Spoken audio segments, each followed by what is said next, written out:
17.28 acre. এটা খুব বড় জায়গা।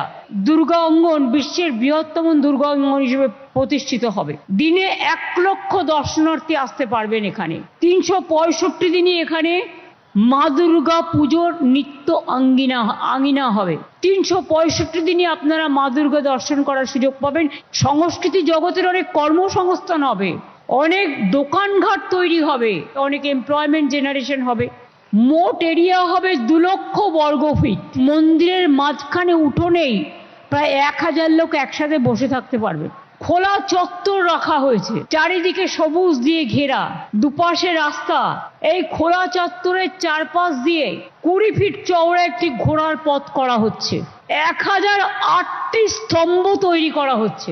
নকশা করা খিলান দিয়ে এই পথকে সুসজ্জিত করা হচ্ছে। মূল গর্ভগৃহ উচ্চতা হবে 54 মিটার। মন্দিরের শাস্ত্রীয় নিয়ম মেনে 108টি দেবদেবীর মূর্তি ও 64টি সিংহ মূর্তি বসানো হবে।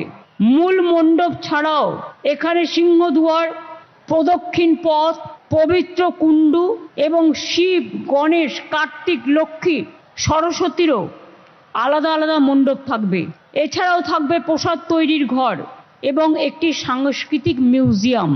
300টির বেশি গাছ লাগানো হবে, 1000টি ফুল গাছ লাগানো হবে।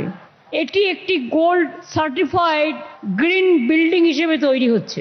মাত্র 20% জায়গায় শীততাপ নিয়ন্ত্রণের প্রয়োজন হয়, বাদবাকিটা প্রকৃতির খোলা হাওয়ায়। মুখ্য সচিবের নেতৃত্বে একটা ট্রাস্ট তৈরি করেছি, সেই ট্রাস্টটি এর দেখাশোনা করবেন